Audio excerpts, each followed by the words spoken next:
स्वागत है। मैं हूं संस्कृति जैन।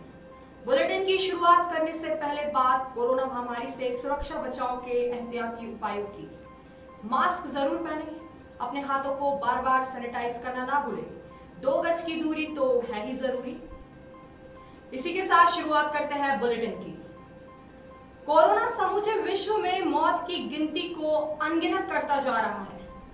आसपास आगे पीछे हर पल लोग कोविड की कष्टदायक मौत का शिकार हो रहे हैं, लेकिन कुछ लोगों को फिर भी ये वहम है कि उन्हें कभी मौत नहीं आने वाली। मौत से और कानून से बेखौफ इंसान के रूप में पैसों की हवस के दरिंदे जिंदगी का सौदा कर रहे हैं। 10 मई की रात 30,000 में एक रेमडेसिविर इंजेक्शन का सौदा करने वाले 3 आरोपी पुलिस के हत्थे चढ़े, जिसमें मुख्य आरोपी बालाजी हॉस्पिटल का है। एक बार फिर पकड़े गए लोगों की जिंदगी के सौदागर। 10 मई की रात 4 फाटक ओवरब्रिज के नीचे 30,000 में एक इंजेक्शन बेचने के फिराक में थे शातिर। छिंदवाड़ा पुलिस ने 5 एम्पुल्स के साथ पकड़े 3 आरोपी। बालाजी हॉस्पिटल का कंपाउंडर गिरफ्तार। रेमडेसिविर इंजेक्शन की कालाबाजारी का मामला।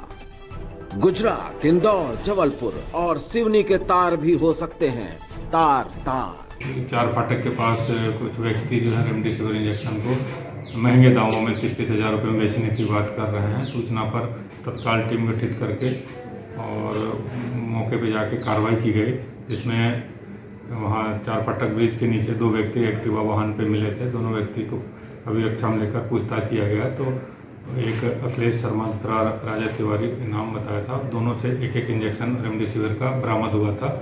रेमडेसिविर इंजेक्शन के संबंध में पूछताछ करने पर उसने बताया कि ओम प्रकाश नागवंशी है, जो बालाजी हॉस्पिटल में मेल नर्स है, उसने ला के दिया है। तो उसके जानकारी के आधार पर गांधीगंज से मेल नर्स ओम प्रकाश नागवंशी को अभिरक्षा में लिया गया। उससे पूछताछ करने पर उससे 3 इंजेक्शन और मिले। इस प्रकार कुल 5 रेमडेसिविर इंजेक्शन प्राप्त हुए। इनके पास रखने का कोई दस्तावेज नहीं है एवं अवैध रूप से ये कालाबाजारी करते हुए 30,000 रुपये महंगे दामों में बेचने के फिराक में थे, जिसे समय रहते पुलिस के द्वारा उन्हें घेराबंदी करके पकड़ के जब्त करने में सफलता प्राप्त हुई है। सर, अस्पताल की कोई भूमिका या कुछ उजागर हो पाया अभी तक? अस्पताल का तो सीधा ही भूमिका समझ में आ रहा है, जब उसके परमानेंट कर्मचारी जो करीबन 4-5 वर्ष से उनकी वहाँ पे वो कर रहा है नौकरी, और वह स्वयं इस कृत्य में गिरफ्तार हुआ है, तो इस प्रकार से अस्पताल की भूमिका स्पष्ट है। हमने कभी उसको कभी ऐसा बोला नहीं है कि भाई तू चोरी करके लेके जा या कुछ करके जा करके, हमने कभी कैसे कुछ नहीं। तो पुलिस अपनी इंक्वायरी कर ले। रेमडेसिविर इंजेक्शन बहुत लिमिटेड मात्रा में आते हैं। अगर अस्पताल के परिसर से अगर वो इंजेक्शन गायब होता है, हाँ, तो क्या डॉक्टर या अस्पताल प्रबंधन की कोई नैतिक जिम्मेदारी नहीं बनती? मेरे यहाँ से गए है, ये ऐसा कैसे बोल सकते हो कि आप? आरोपी स्वीकार कर रहा है कि आपके यहाँ से लेकर, अगर उसने कोई चुरा के लेके है तो पुलिस उसको सजा देगी। तो फिर जिस पेशेंट को लगना था उस पेशेंट को नहीं लग पाया। दूसरी चीज, जो इंजेक्शन आते थे उसके हमने फोटो खींच के रखे हैं।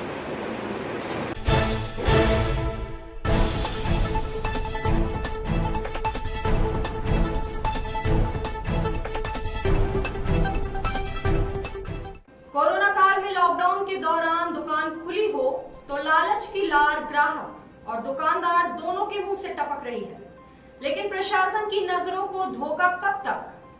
प्रशासन की टीमें बेहद गोपनीय तरीके से हर गतिविधि पर नजर बनाए हुए है। इस बात का सबूत गांधीगंज और शनिचरा में लगभग आधा दर्जन दुकानों पर हुई दंडात्मक कार्रवाई से मिला।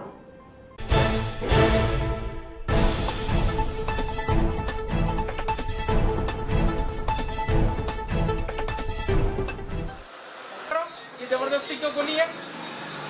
पंचनामा खोलिए। हाँ सर, अनावश्यक रूप से खोले हुए का नाम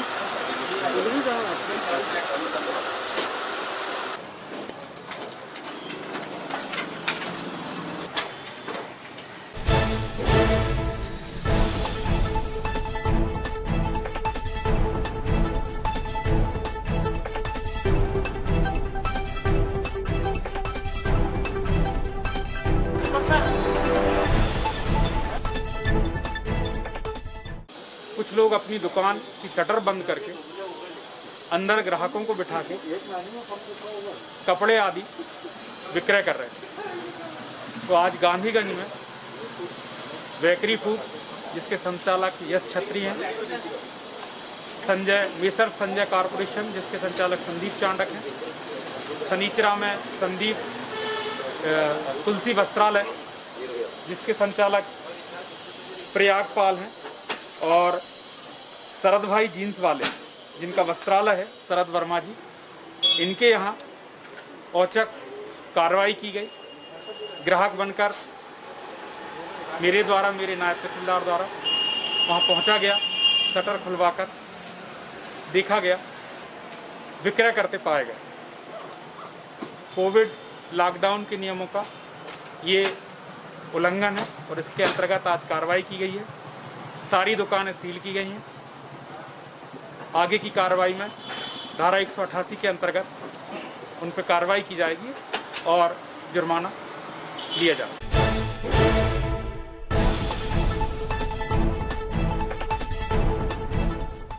गौरैया रोड स्थित मैरिज लॉन रानी कोठी को सतपुड़ा कोविड हॉस्पिटल में तब्दील कर बेहतर उपचार व्यवस्था की उम्मीद की गई थी।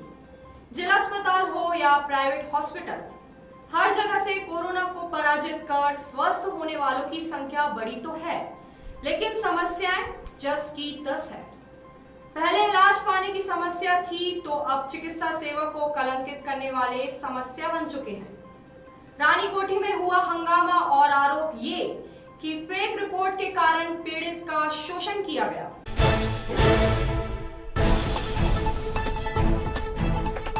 ये बताइए क्या हुआ है मैडम, ये पेशेंट यहाँ पर इस तरह से क्यों बैठ गए हैं? ये पेशेंट एक्चुअली हमारे यहाँ बहुत दिन से इनके और इनके बेटे एडमिट थे। इनके बेटे और ये आईसीयू में दोनों पहले एडमिट थे, प्राइवेट रूम में। उसके बाद इनकी हालत थोड़ी सी डाउन हुई, ऑक्सीजन लेवल कम हुआ। फिर इनके बाद जो इनके यंग है, जो बेटे हैं, उनको वेंटिलेटर की आवश्यकता पड़ी, जो पूरे शहर में कहीं अवेलेबल नहीं था। हमने इनके पेशेंट को वेंटिलेटर पे लिया, उसको मौत के मुंह से बाहर निकाला। उसके बाद हमने बिल में 50,000 रुपये का डिस्काउंट भी किया। तो हमारी तरफ से सारी चीज़ें क्लियर है। आज उनका डिस्चार्ज है। एक्चुअली कल उनका डिस्चार्ज था, लेकिन उनके घर में कुछ कल हो गया था, शायद कोई रिलेटिव बीमार हो गया था, तो हमने आज कल का दिन उनको रुका है और आज डिस्चार्ज। सही अगर रिपोर्ट आएगी तभी डॉक्टर सही इलाज कर पाएगा। हम प्रशासन से मांग ये करना चाहते हैं कि इसकी जांच हो, अगर जांच में गलत पाए जाते हैं तो उसकी कार्रवाई की जाए।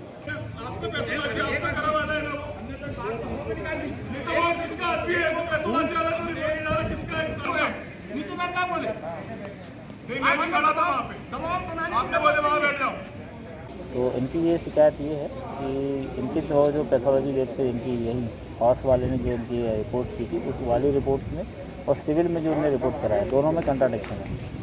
क्या कैसा ट्रीटमेंट है यहाँ का? ठीक नहीं। अरे यहाँ के तो डॉक्टरों की जितनी तारीफ करो उतने कम है। एक तो बेचारे खड़े नहीं है, एक सूर्यवंशी जी, वो तो भगवान के रूप हैं, बेचारे दिन में 6-6 बार आके देखते हैं। मगर जब तुम्हारे रिपोर्ट ही गलत आ रही तो डॉक्टर क्या करेगा?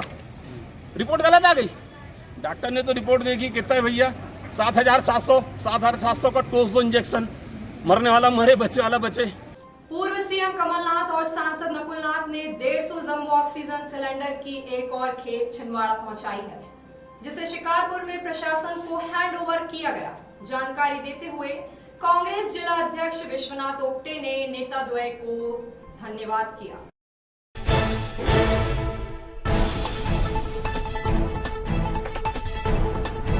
आज जितनी मात्रा में सिलेंडर उपलब्ध होना चाहिए पूरे देश में शॉर्टेज मचा हुआ, लेकिन कमलनाथ जी के प्रभाव से, कमलनाथ जी के संबंधों से आज 150 सिलेंडर हमें आज फिर मिले। पिछले बार हमने 200 सिलेंडर दिए थे।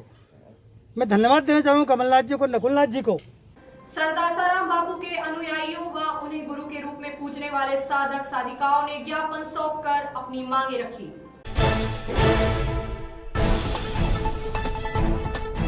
संत आसाराम जी बापू की रिहाई के लिए ज्ञापन दिया। हम लोग को सोशल मीडिया और टीवी के माध्यम से पता चला कि संत आसाराम जी को कोरोना हो गया, और संत आसाराम जी बापू केवल साधकों के भक्त नहीं है, पूरे समस्त समाज के हैं और समस्त समाज के लिए हैं। ऊपर से सुप्रीम कोर्ट की गाइडलाइन है कि 70 साल से अधिक की आयु वाले जो जेल में रह रहे हैं उनको पैरोल दिया जाए, जमानत दिया जाए। उस आदेश की भी सब मिलकर वाट लगा रहे हैं। तो इस प्रकार ऐसे करोड़ों साधकों की आस्था का आनंद हो रहा है। आज हम लोग यहाँ सभी धार्मिक और जो सामाजिक संगठन है मिलकर राष्ट्रपति जी, प्रधानमंत्री जी और उच्च न्यायालय सुप्रीम कोर्ट के नाम जिला कलेक्टर को ज्ञापन सौंपा, जिसमें कि पूज्य बापू जी को शीघ्र रिहाई मिले इसके लिए हम लोगों ने याचिका डाली। बापूजी अभी 85 वर्ष के हो चुके हैं और वो गंभीर बीमारी से पीड़ित है और बापूजी को अभी कोरोना भी हो गया है। इसीलिए हम सब साधकों की शासन और प्रशासन से प्रार्थना है, निवेदन है कि वो बापूजी को जल्द से जल्द रिहा करें। बापूजी 8 साल से जोधपुर जेल में हैं।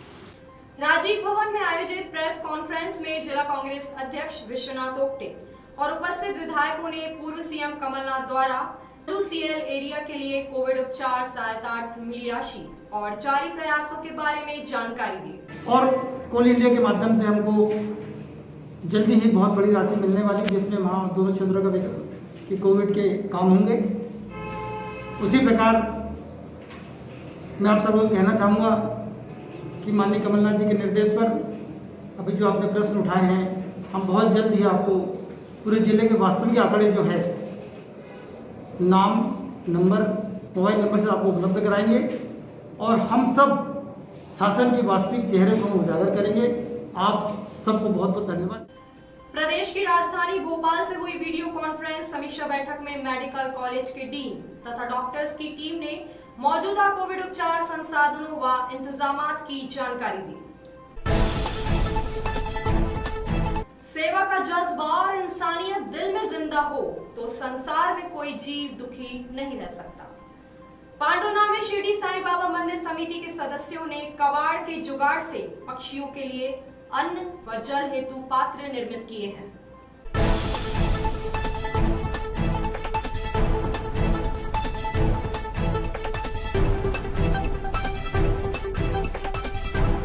भोजन के लिए, पक्षियों के लिए भोजन के लिए चावल रखे, जो कि ग्रीष्मकालीन में उनको जल पानी नहीं मिल पाता, जिसके कारण इसमें चावल और गेहूँ जो रखे वो खाने के लिए और पीने के लिए पानी रखा है।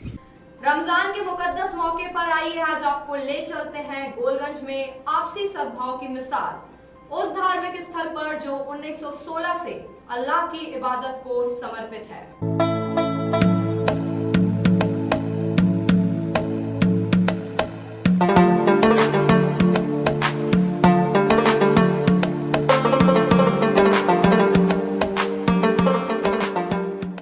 छिंदवाड़ा की जामा मस्जिद। इस खूबसूरत मस्जिद का निर्माण और इतिहास आजादी के संघर्ष के उन दिनों का गवाह है जब देश में आजादी की जंग क्रांति बन चुकी थी।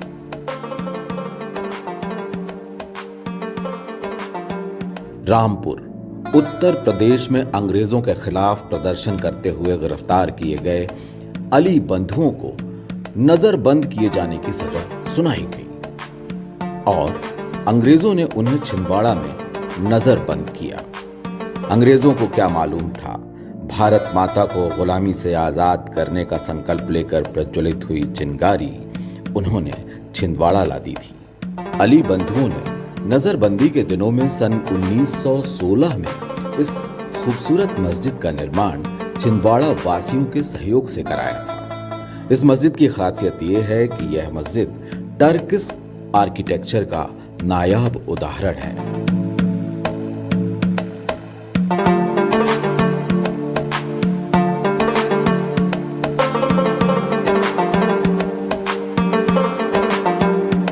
पीढ़ियां गुजरी लेकिन एडवोकेट शौकत अली जाफरी को ताज़ा हैं यादें अपने बुजुर्गों की और इस पाक इमारत से जुड़े तथ्यों के पन्ने हर्फ दर हर्फ यूं कि जैसे बस कल ही की बात हो। हमारे देश के इतिहास में इस मस्जिद को भी शुमार किया जाता है। देखिए, ये जो मस्जिद है हमारे देश की आज़ादी का जो संघर्ष शुरू हुआ था जी, तो 1911-12 के लगभग एजुटेशन ज़्यादा लॉन्च हो चुके थे। उस समय अली बंधुओं को छिंदवाड़ा में नज़रबंद किया गया था, क्योंकि इसकी जानकारी पूरे इंडिया को हो चुकी थी कि अली बंधु जो हैं ये थे रामपुर के, रामपुर यानी यूपी जी, लेकिन वहाँ से निष्कासित किए जाकर यहाँ नज़रबंद अंग्रेजों ने किए थे। तो इनसे मिलने जुलने के लिए अपने यहाँ के जो बड़े बड़े नेता हैं, जिसमें गांधी जी हैं और भी लोग हैं, ये सब छिंदवाड़ा इसी सिलसिले में आया, अपनी आज़ादी का प्लानिंग लेके यहाँ आए और इसका फिर निर्माण।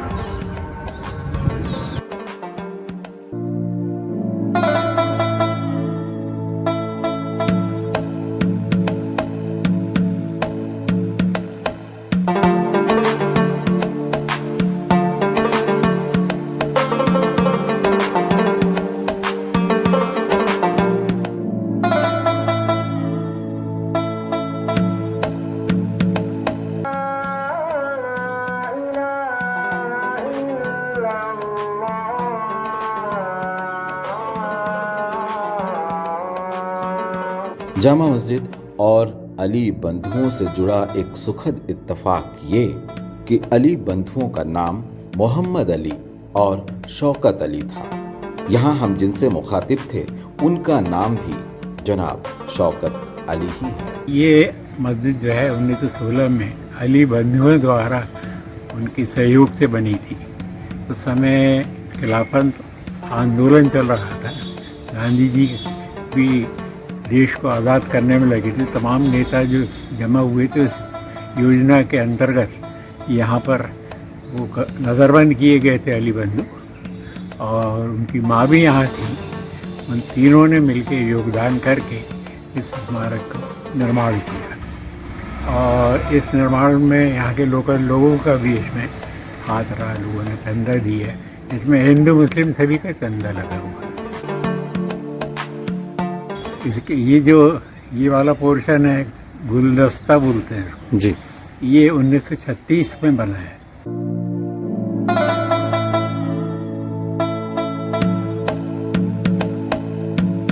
तमाम यादों को अपने जिगर में समेटे यह खूबसूरत मस्जिद आपसी सद्भाव और सौहार्द का एक जीता जागता उदाहरण है।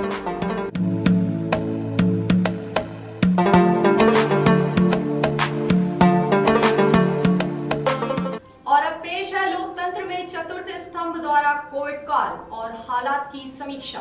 मानव जाति ने इससे पहले भी अपने अस्तित्व को बचाने के लिए अनेकों महामारियों को जिस सफलतापूर्वक तरीके से निपटा है, उसमें भारतीय संस्कृति और सभ्यता का योगदान हमें नहीं भूलना चाहिए। जैसा कि आज हमें महामारी के इस दौर में यह सिखा दिया है कि हमारे जो पूर्वज हुआ करते थे, वो उनकी जो सीख थी, ये घरों के अंदर प्रवेश करें तो साफ सुथ धोके करें, हाथ पैर धोके करें, है ना। उसी तरीके का आज देखने को मिल रहा है, जब जहां लोग इस महामारी से दो चार हो रहे हैं, वही हम उन पूर्वजों की बताई हुई सीख पर आज पुनः क्या कहते अग्रसर हो रहे हैं, और उसके परिणाम हमें सुखद मिल रहे हैं। महामारी के इस दौर में विकास की बातें तो बहुत हो रही हैं, मगर हमने इस दौर में क्या देखा? प्राकृतिक विनाश की परिणति आज हम उससे दो चार हो रहे हैं। पर्यावरण का जिस तरीके से दोहन हुआ है, उसकी परिणति आज हमें समय समय पर महामारियों के रूप में सामने आ रही हैं, और उससे मानव जाति के ऊपर एक खतरा सा उत्पन्न हो गया है। जहां तक इस बीमारी की बात की जाए तो अनेकों पहलू पर विचार किया जा सकता है, जिसमें समाज के उस हर पहलुओं के ऊपर हमें ध्यान देना होगा और उन गलतियों से हमें सुधरना होगा। तभी मानव जाति का अस्तित्व इस पृथ्वी पर कायम हो सकता है।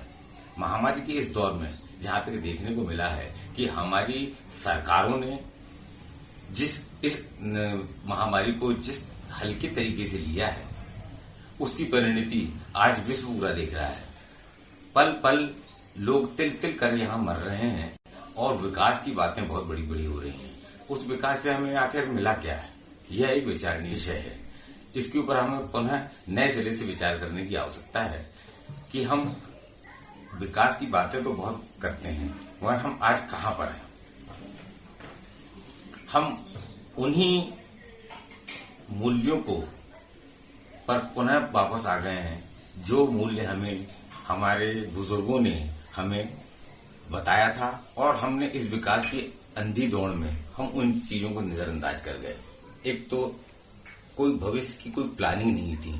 सरकारें इन मामलों में एक तरीके से कहा जाए तो पूर्णतः फेल साबित हो रही है। बुलेटिन में आज बस इतना ही। हर खबर से हम करते रहेंगे आपको अपडेट। तब तक के लिए हमें और हमारी VS न्यूज टीम को दीजिए इजाजत। नमस्कार।